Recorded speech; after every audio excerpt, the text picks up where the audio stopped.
I already had an idea for what today's episode of Snake Stories was going to be about. Just yesterday, at the time of recording, Doki Bird had talks to Zandu. That's his name, I think. Zandu Board.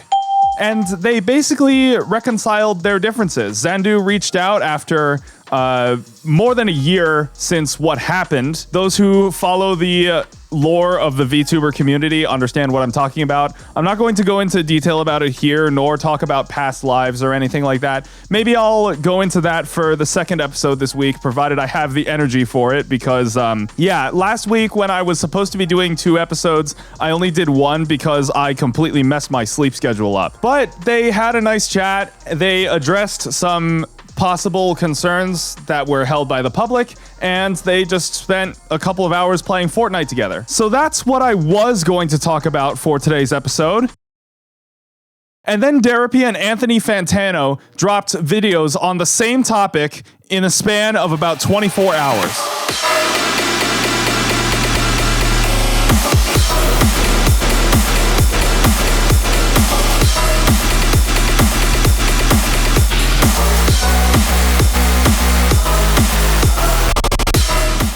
So this episode of the podcast is going to be about Xania Monet, or as I'm going to call it, Xanax Money, because it does not deserve the honor of a proper name. I actually had some music industry peers bring this to my attention about a month ago when Xanax Money first topped the charts. This AI R&B singer, which is insane to me. But Xanax Money is actually run by a real person, a poet from Mississippi, and supposedly the lyrics are her own, and she uses her own voice as the template for these AI-generated vocal tracks. So there's that. But the questions that arose for me immediately upon hearing about this was, okay, somebody's a poet and they want to put their words to song. That's cool. But there are already tons of other ways to do this that don't involve AI, and the budget requirement for it is really not all that high. So in that situation, if you're a poet and you want to put your words to song, why not hire a vocal instructor to show you how to sing? Or a performer who can perform the songs for you? Why not hire a composer to put the words to a melody? Why not hire a producer to handle the creation of the instrumental and the mixing and mastering, as well as the vocal processing? There are already tons of systems in place that are operated by human beings that can bring this music to life, and that's what gives us art. I speak from experience as someone who has put 10 years into learning all of the ins and outs of his craft. Both inside and outside of school, I have learned production, composition, sound design, arrangement, mixing and mastering, even lyricism and vocal performance, the whole shebang. So for an AI to step in like this and suddenly just top the charts with the typing of a few prompts and the push of a button, I did not put 10 years and counting into honing my craft just for that to happen. I really try not to think about it because it just frustrates me to no end, especially as someone who has taken the art form of music increasingly seriously as time goes on. But at the end of the day, I can't escape the fact that this is just insane to me. So in this episode, I'm going to talk about how I am a better musician than Xanax Money, and I only need 1 song to prove it.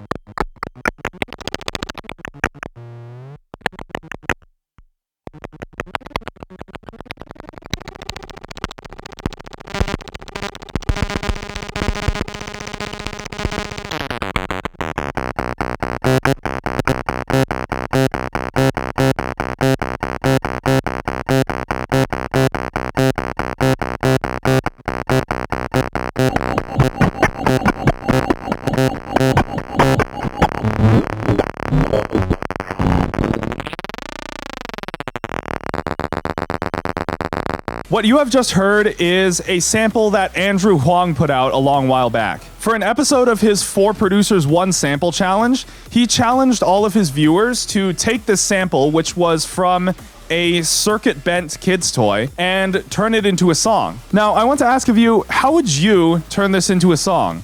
Or, I guess more importantly, how do you think AI would turn this into a song?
I refuse to pay for an actual Suno subscription for reasons that should hopefully be obvious, but that is what it was able to do with that sample when I gave it my best shot of uploading it and telling it to remix or extend or do whatever it does. And I mean, it's cool.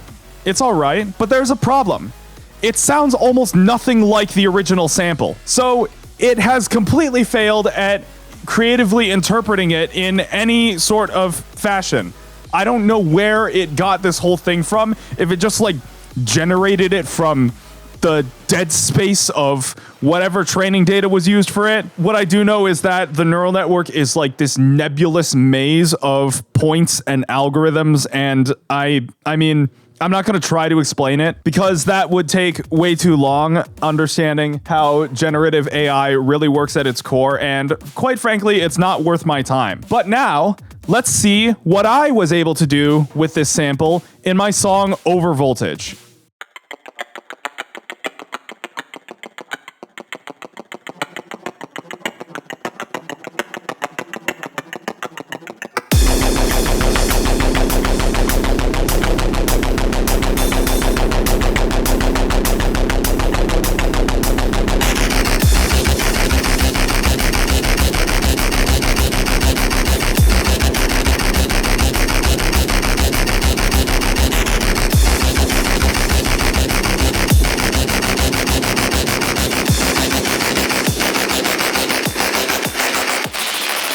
So right away, you can tell that I just imported the original sample and started working with it. I time stretched some parts and quantized others, but you can probably hear in that bass riff the remnants of what was that segment of the original sample.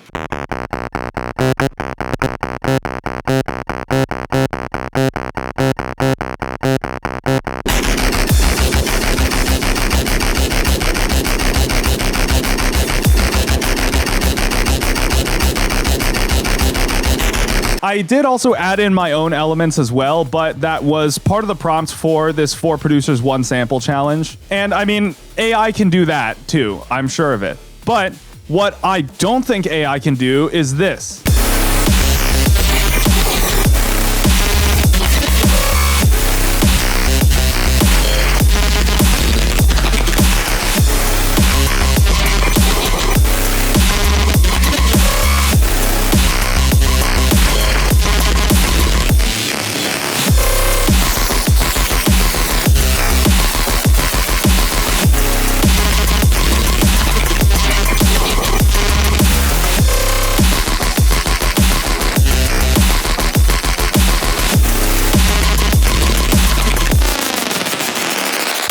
At least like 75% of the bass line from that drop was pieces of the original sample chopped up, rearranged, and with some post-processing effects applied to them, like OTT and maybe a little bit of distortion. Not to mention, the addition of my own other elements in that drop is something that I think AI struggles with a lot. This, by the way, is a hallmark of AI that you can use to distinguish AI music from music that's been made by human beings. Using a sample or something like this as a prompt for the AI can sometimes cause it to become a little bit tunnel visioned, where it tries to maintain as much of the original integrity and order of the sample that it can, and that can restrict some of the alterations that it can make. Knowing how to chop the sample up beat by beat and then rearrange the bits in a way that continually flows while also building upon it in a way that has not really been heard in the original sample or in some other song, that takes a level of intuition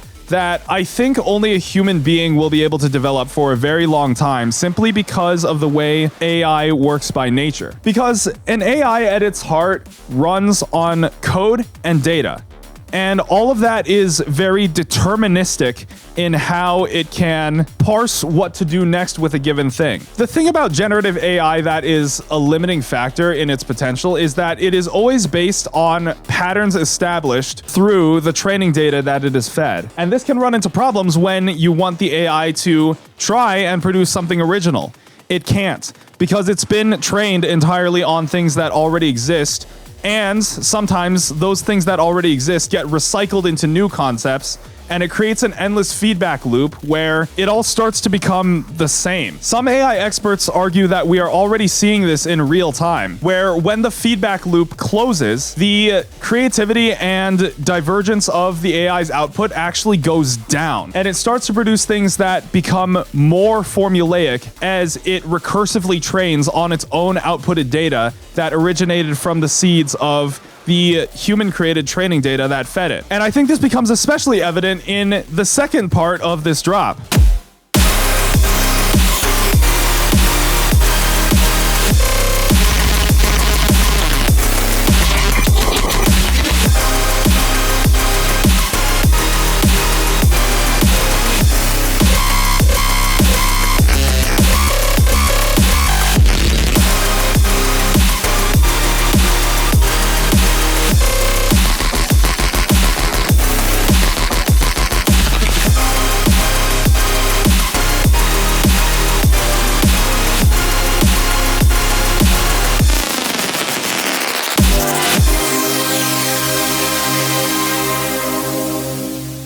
That idea to combine the melodic element is something that I am quite confident that AI would not be able to do unless you directed it and pushed it in the right direction. And it would take more than a little nudge. Sometimes you have to get really strict with the way that AI generates things, and you have to tell it, no, put these super saw chord stacks in the drop and intersperse them with the original sample in these very specific ways. And that's not even accounting for the fact that a lot of the sample has been time stretched. I don't think I've ever heard an AI time stretch a sample that you feed it. It just takes the sample as it is and tries to do something with it without any time stretching or quantization. Then when we get into the next verse, I have another trick up my sleeve.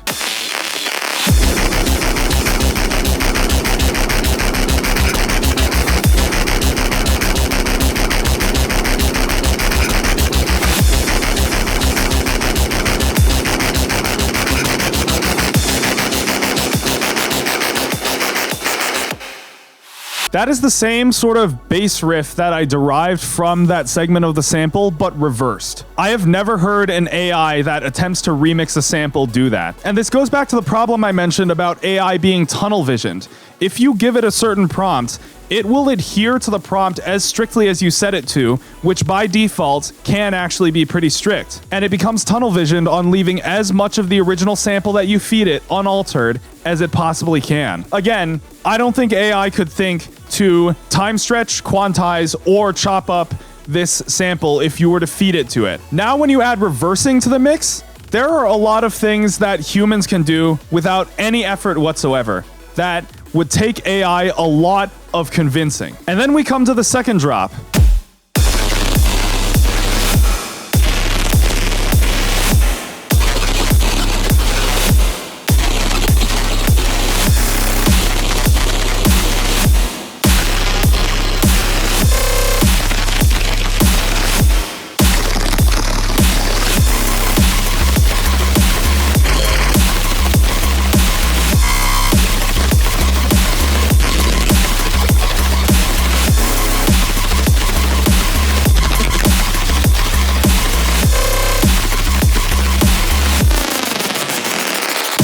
We got more time stretching here, but this time I squashed the original sample into the space of the second drop, or at least half of the second drop. So stuff goes extremely fast and it's almost beyond recognition. Then in the next bit, I applied a whole bunch of effects to basically just destroy the sound and then put an LFO on top of it to make it a little bit more rhythmic. Yeah, try getting AI to do that.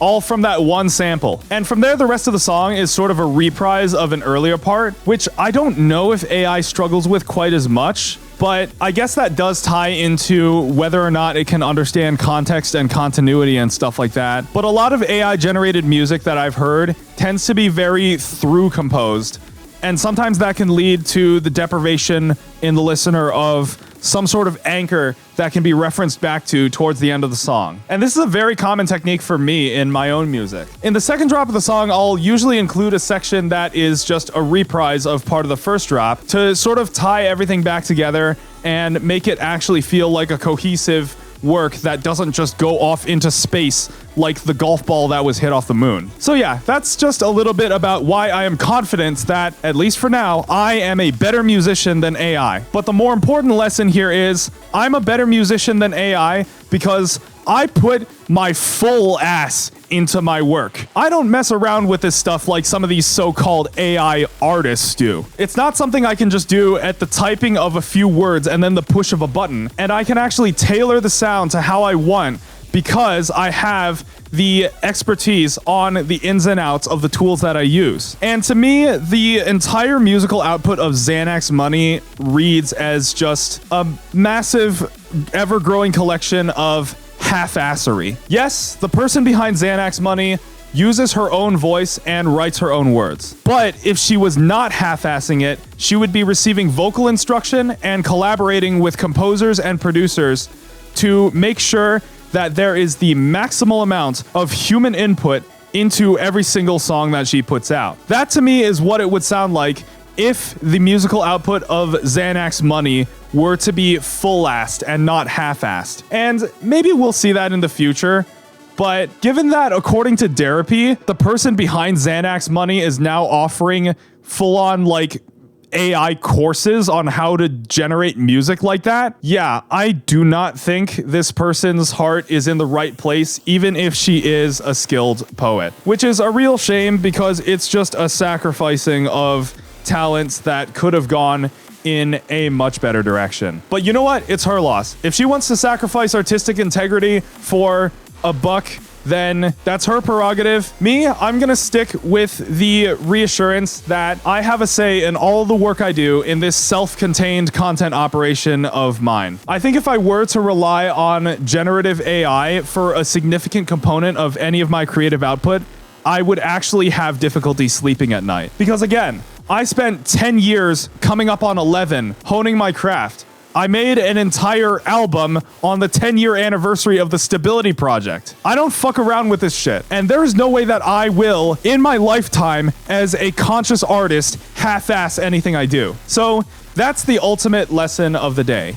And if you're an artist, even if your art is not that good, as long as you are not half-assing it like the person behind Xanax Money does, then you can rest assured that you have great potential to become a great artist in the future. Like me. I think I'm pretty great, all things considered. I mean, if you've been putting up with the music in the background of this episode, then yeah, I think I'm doing my job right. So yeah, that'll be about it for this episode of Snake Stories. I am a better musician than AI. If you liked the music that you're hearing in the background, then that is available for download in the description. It is all brought to you by the Stability Project, as well as some of my other musical projects that I've done. I already have a crap ton of different aliases at this point, and this outro bit will actually be for a different one. But yeah, that'll be about it. Thanks for listening. Don't forget to like and subscribe, and I will talk to you later. Enjoy the outro.